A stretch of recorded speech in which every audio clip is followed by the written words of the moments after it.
Assalamualaikum warahmatullahi wabarakatuh. Selamat datang di channel YouTube Bono Prima. Kali ini saya akan membahas tentang simulasi integrasi nilai SK dan SKB untuk CPNS Kemendikbudristek tahun 2021. Tahun lalu saya sudah membuat simulasi ini untuk CPNS 2019. Ternyata di tahun ini ada cukup banyak perbedaan, yaitu passing rate dan juga cara pengolahan perhitungan. Oke, kita coba lihat dulu di tahun 2019. Ini salah satu pengumumannya, bentuk pengumuman hasil integrasi SK dan SKB adalah seperti ini. Ada nama peserta, kode pendidikan, nama, tanggal lahir, IPK, dan segala macamnya. Nah, ini detail nilai yang perlu kita perhatiin, ini detail nilai SKD, detail totalnya, skala 100 nilainya, berarti tinggal dibagi 5, bobotnya dikali 40%. Nah, untuk SKB, tesnya kan ada banyak, saya ambil salah satu contoh di CPNS dosen. Ini nilainya udah 0 sampai 100, nilai ini sudah hasil pengolahan. Tuh, di tahun 2019 pengolahannya cukup sederhana. Bagi yang ingin tahu silahkan dicoba lihat lagi di video sebelumnya. Oke, intinya cuma skor dibagi total skor dikali 100. Itu konversi nilai 0 ke 100-nya. Nah, nanti dikali bobot, barulah skor SKB yang kita jumlahkan, nanti bobot 60% dari SKB-nya. Begitulah sekiranya nanti dua ini dijumlah jadilah nilai akhir peserta. Begitu ya. Nah, untuk Kemendikbud ini cukup ribet karena ada banyak. Untuk Pemda cuma CAT saja. Nah, ini CAT di SKD, CAT di SKB. Nah, jadi perhitungannya sebenarnya untuk di Pemda lebih sederhana, untuk di kementerian, khususnya Kemendikbudristek ini cukup ribet. Nah, ini aja udah cukup ribet ya. Ada rumus-rumusan yang dituliskan di dalam pengumumannya. Ini berarti kan tinggal dikali, ini dijumlah dari ini semua. Itu baru 60%-nya dari sini. Begitu sekiranya.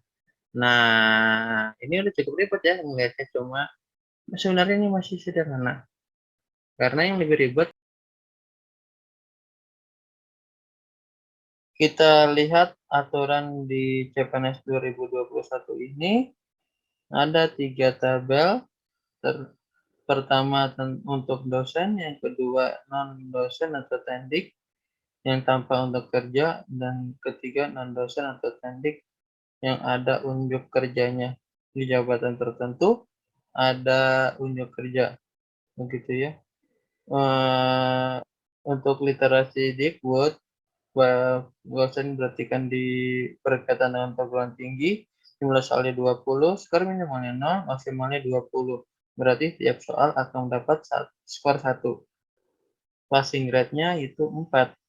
Gitu ya.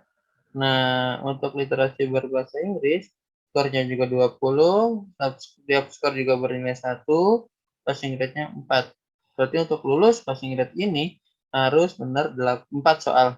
Sedangkan untuk penalaran dan pemecahan masalah harus lulus 8 soal. Begitu. Kalau di bawah passing rate skornya, maka dinyatakan tidak lulus passing rate. Untuk dimensi dimensi psikologi itu jumlah soal 40, minimalnya 40, maksimalnya 200. Berarti satu soal bernilai 1, paling kecil dan paling besar bernilai 200. Ingat ya, seperti TKP, berarti soalnya wajib dijawab. Jangan sampai tidak dijawab, karena akan merugikan diri sendiri. Harusnya dapat nilai 1, malah dapat nilai 0. Jadi gitu ya.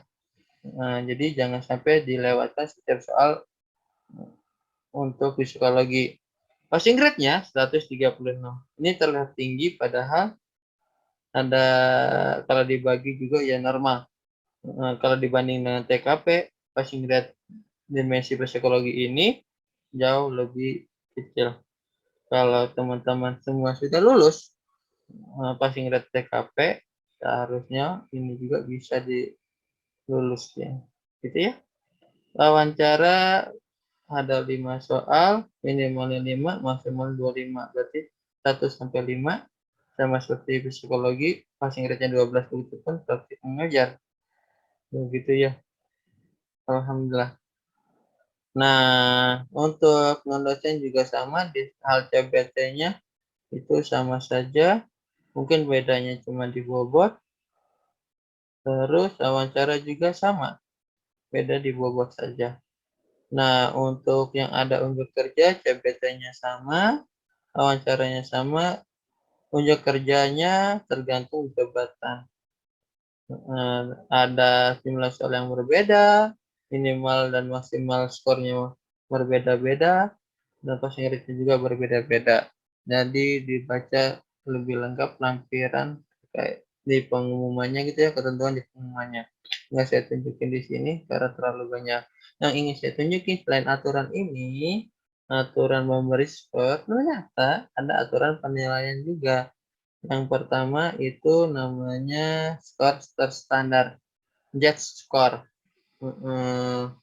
JET score atau JET skor terstandar dihitung dengan cara nilai peserta, skor peserta yang mentah dikurangi rata-rata untuk semua peserta dibagi standar deviasi untuk semua peserta, gitu ya. Bukan supremasi, begitu. Nah, setelah dapatin score untuk setiap peserta, kita konversi nilainya ke 0 sampai 100. Kenapa? Karena score ini memungkinkan bernilai minus. Ketika skor peserta lebih kecil daripada rata-rata, berarti kan akan jadi minus. Makanya di pengumuman nggak mungkin dikasih unjuk skor minus, makanya dikonversi 0 sampai 100 dengan teknik seperti ini. Skor setiap peserta ditambah JAT minimal yang dimutlakan dibagi JAT maksimal yang dimutlakan ditambah JAT minimal yang dimutlakan. Pokoknya seperti ini dikali 100. Ini ada tulisan JAT hipotetik, itu maknanya juga saya kurang paham. Bagi teman-teman yang paham makna dari JAT hipotetik, silakan dituliskan di kolom komentar. Sepertinya ini ya, batas bawah JAT dan batas atas JAT. Kalau ada makna lain, tulis saja di kolom komentar ya. Mohon maaf kepanjangan ngebahas aturan ini secara lengkap. Saya akan berikan contohnya saja ya. Kalau cuma baca aturan tanpa contoh itu cukup membingungkan. Kita coba baca contohnya. Ini kita berikan simulasinya. Nah, kita baca ketentuannya dulu. Kita harus punya skor mentah setiap subtes untuk setiap peserta. Rata-rata dan standar deviasi dihitung dari semua peserta dalam subtes yang sama. Karena rata-rata dan standar deviasi setiap subtes pasti berbeda. Karena tadi kan skornya ada yang skalanya 0 sampai 20, ada yang skalanya 40 sampai 200. Kita coba balik lagi dulu. Ini total maksimalnya bukan 260 ya untuk CBT, bukan. Di total semua jadi 310, bukan. Ini akan dikonversi masing-masing ke 0 sampai 100 seperti tertulis di pengumuman. Hasil konversi 0 sampai 100 ini yang akan dikalikan bobot setiap subtesnya. Begitu. Oke, lanjut lagi ke contoh. Mohon maaf, tadi sempat flashback. Nah, di sini kalau baca pengumuman akan ada 3 tahapan untuk pengolahan nilai. Setelah kita punya, kita hitung skor untuk setiap subtes untuk setiap peserta. Terus tahap kedua, kita konversi nilainya, konversi nilai 0 sampai 100, ini maksudnya gitu. 0 sampai 100 untuk setiap subtesnya. Nah, terus yang terakhir kita kasih bobot. Ini yang muncul di dalam pengumuman seperti tahun 2019. Makanya skornya ada sampai 0 sampai 100 semua. Kita coba lihat contohnya dulu dengan aturan seribet itu. Oke, kita coba lihat untuk contoh. di SKB yang pertama tentang literasi. Nah, kalau kita lihat, ini kita harus sudah punya rata-rata sama standar deviasi. Sebenarnya rata-rata itu untuk semua peserta. Karena ini cuma contoh, saya ambil contoh dari 5 peserta. Kalau teman-teman ingin contoh yang sederhana, misalkan seformasi saja dulu, boleh. Gitu ya. Nah, karena ini kan untuk mendapatkan data semua peserta itu pasti sangat berat. Oke, kita contoh ini sebenarnya formasi 3 orang dengan pesertanya B sampai D. Ini saya bawa. Nah, terus A sama A itu cuma batas atas dan batas bawahnya saja untuk melihat kemungkinan ketika kita sudah punya data semua peserta, ada yang dapat nilai 0, ada yang dapat nilai full, gitu ya. Jadi saya ikut sertakan ini keduanya sekaligus ini alat uji. Ketika ada peserta yang dapat nilai full, seharusnya dapat nilai full 100. Begitupun kalau ada yang salah semua, harus dapat nilai 0. Oke, kita coba lihat ya. Pertama itu rata-rata dulu, karena ini rata-rata pinginnya semua peserta, makanya ini semua saja hitung rata-ratanya. Kalau teman-teman mau ganti cuma formasi 3 doang, ya silakan saja diatur. Begitu ceritanya. Terus kalau Bang menggunakan cara lama kan jumlah skor dibagi total skor. Jumlah skor benar. Cara lama ini statistiknya. Cara lama itu skor benar dibagi total skor dikali 100 gitu kan ya. Berarti 20 bagi 20 kali 100, 15 bagi 20 kali 100, 10 bagi 20 kali 100. Nah, inilah yang keluar. Tuh, perintahnya kayak gitu ya.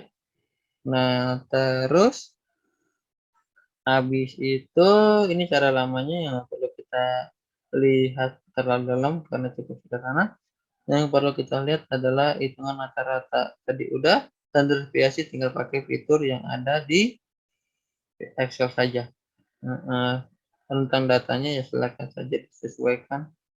Ketika teman-teman punya data yang banyak, bisa pakai 3 formasi sama ujung selangnya 0 sama 20. Begitulah sekiranya. Terus nanti kita punya ini berarti kan skor dikurang rata-rata dibagi dengan standar deviasi gitu ya. Nah, kita enter, inilah yang didapat adjust skornya. Tuh, semua juga sama nih. Ini juga sama. Setiap peserta udah dapat nilai adjust skornya. Sehingga kita muncul untuk tahap keduanya. Kita simpan data jet minimum, gitu ya, dan jet maksimum. Oke. Nah, tahap kedua ini kita konversi. Saya tambah lagi tabelnya. Data konversi pakai mutlak gitu kan ya. Jet score ditambah jet yang minimal. Oke. Terus dibagi jet yang maksimal ditambah jet yang minimal. Dikali 100, inilah nilainya 100. Begitu seterusnya. Ternyata dengan aturan seperti ini, nilai hasil konversinya tidak jauh atau sama dengan cara lama. Loh, kalau udah caranya ribet, kenapa ujung-ujungnya sama? Oke, ini akan berbeda ketika batas bawahnya atau peserta yang jawab paling sedikit itu meningkat bukan 0. Nggak ada yang salah semua. Misalkan 1. Maka satu ini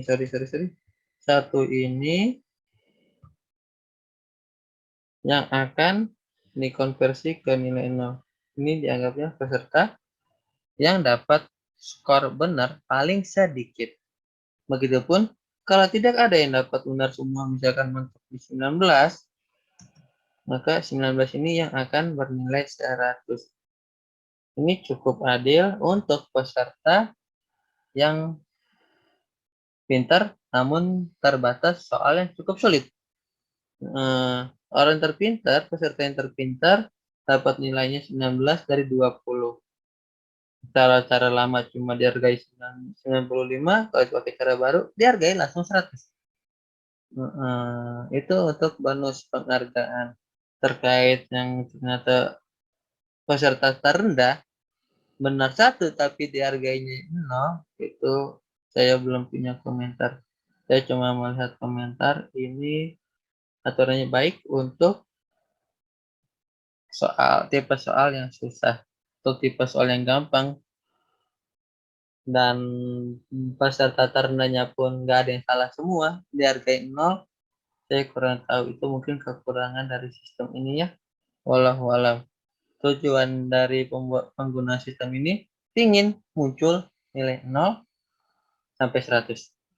Itu yang saya tangkap dari pembacaan aturan dan teknis perumusannya.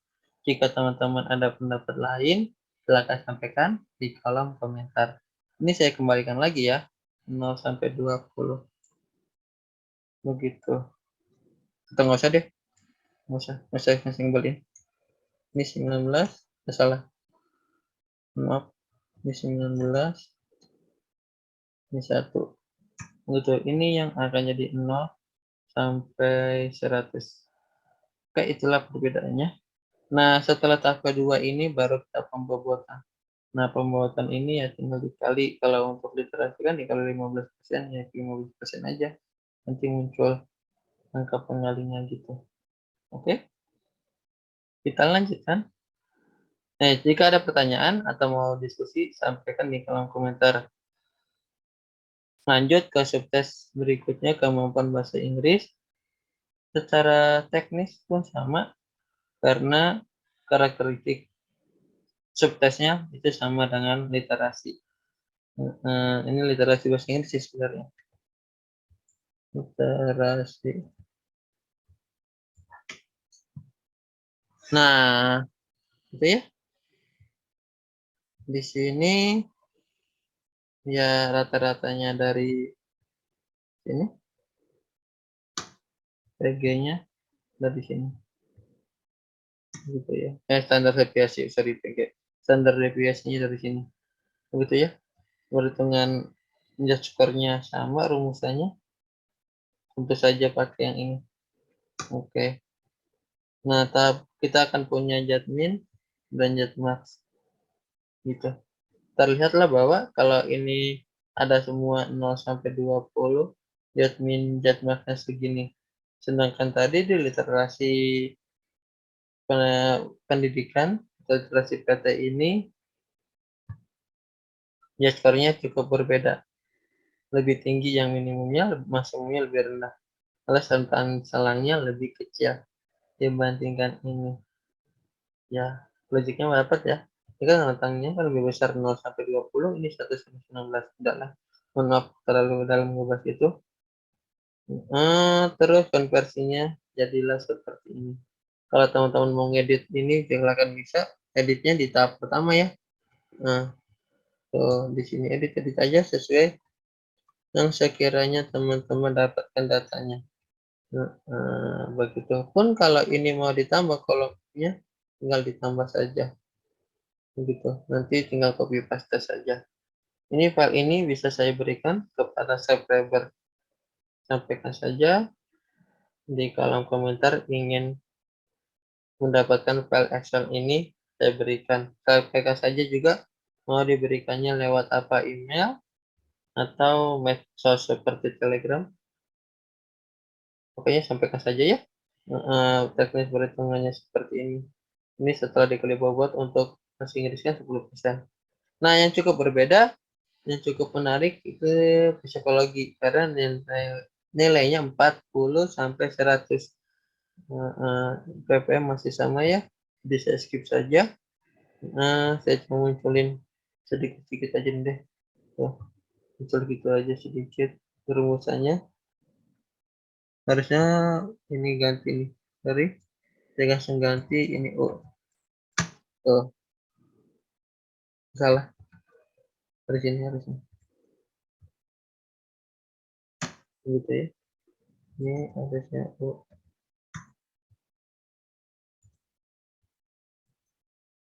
Oke.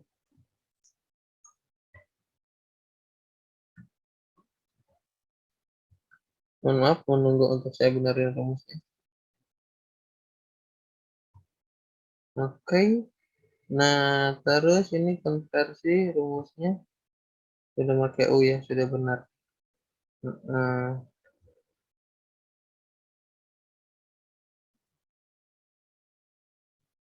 nah, ini tadi dibikin batas bawahnya di sini. Begitu sekiranya batas bawahnya 0, batas atasnya 100. Oke, kita ke psikologi. Coba kita lihat, ini kan nilainya 40 sampai 200. Nah, hingga skornya kayak gini ya. Ini skor terendah, ini untuk pas PG, ini pas PG juga sebenarnya. Ini tengah-tengah dari tentang nilai skor yang yang mungkin terjadi. Terus ini maksimalnya dan ini acak. Ini alasan saya mau menuliskan ke teman-teman mau mengedit sesuai ketentuan sorry. Kalau teman-teman mengedit sesuai dengan skor yang didapatkan, silakan diedit aja. Begitu sekiranya ya. Nah, kalau kita lihat ini kan rata-ratanya pasti cukup besar ya. Karena nilainya kan akan besar-besar. Maka nilai terkecilnya kita anggap aja 100. Nilai terkecilnya 100 ini yang akan dikonversi menjadi 0. Kecuali kalau ada peserta yang dapat nilai 0 beneran di semua tes, itu masih mungkin juga ketika ada masalah atau hal-hal teknis lainnya yang di luar kuasa seorang peserta maupun panitia, itu masih mungkin jadi 0. Tapi kalau secara umumnya sih ketika dijawab nggak mungkin 0 ya. Makanya itu kalau peserta nilai terendah soal pesertanya minimal segini kali ya kalau dijawab semua. Ini akan dikonversi menjadi 0. Itulah mungkin kekurangannya yang sekaligus sebagai niat biar muncul 0 sampai 100.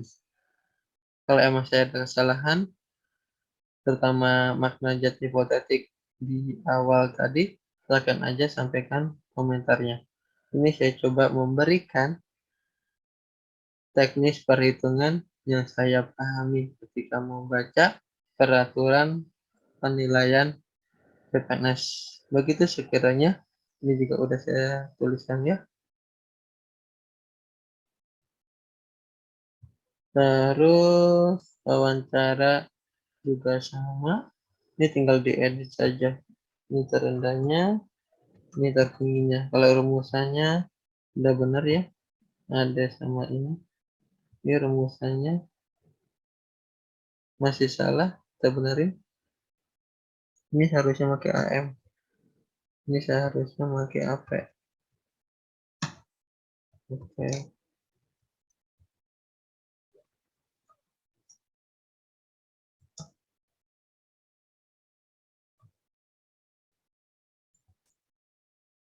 Oke.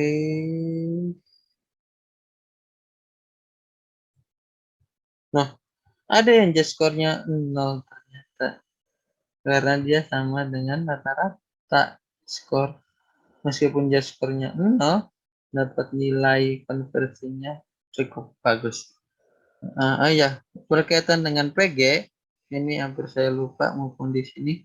PG itu dilihat dari skor mentah. Ketika skor mentahnya itu sudah sama atau lebih, maka lulus PG. Kalau di bawah skor mentahnya di bawah PG, berarti dianggap tidak lulus PG. Gitu ya. Bukan dari hasil konversi, apalagi dari hasil pembobotan. Bukan. Oke, semoga bisa dipahami. Terus yang terakhir unjuk kerja juga udah saya buatkan tuh. Kita lihat rumusnya dulu. Ini saya bahas sambil untuk melihat rumus apakah sudah benar atau tidak gitu ya. Jadi teman-teman nanti dapatnya sudah yang paling bagus. Biarkan aja nih tetap saya rekam benar ya. Apa sama aja benar. Ini konversinya juga sudah benar. Oh, oke, dan inilah bobotnya 20%. Ini hasil pembobotannya.